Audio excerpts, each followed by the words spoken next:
The watermelon popsicle. Well, thank you for being here. It's very hot.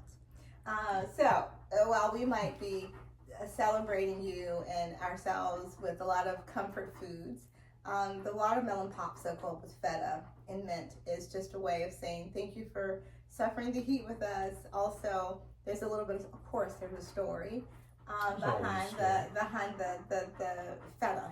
So really quick, John and I were cooking, making a breakfast, and I had this recipe that I wanted to try out on him because I was trying to show him my skills in the kitchen. So, you know, of course it's breakfast. So there was this dish with... You have amazing I have skills. Thank you. I appreciate that. So there was this dish. It had chicken, it had Parmesan, there were eggs. It was basically a casserole. So, you know, I was on this protein. Like a quiche. Like a quiche, yeah. You know, high protein, a crustless quiche.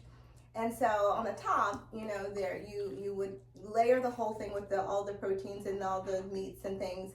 But then on the top, you would, you know, sprinkle feta. So I was in the kitchen, I was doing my thing, I was sprinkling everything, and so I got to the feta part, and I sprinkled the feta on top of the casserole.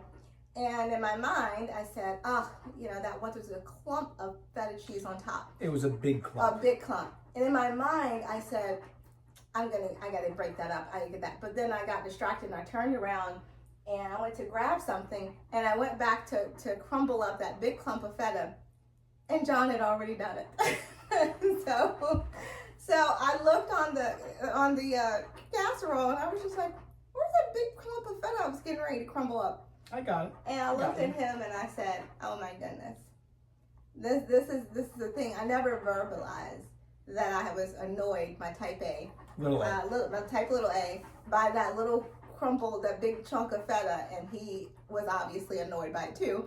But that feta, we kind of call that whenever we complete each other's sentences, whenever we do something that the other was thinking without verbalizing it, we call that our feta cheese moments. So when this item came up, not just the watermelon popsicle in terms of being something cool, refreshing, but being that it had feta cheese, that was something. It was something. It was a no-brainer. It was a no-brainer. No-brainer. It had to be incorporated in. Yeah.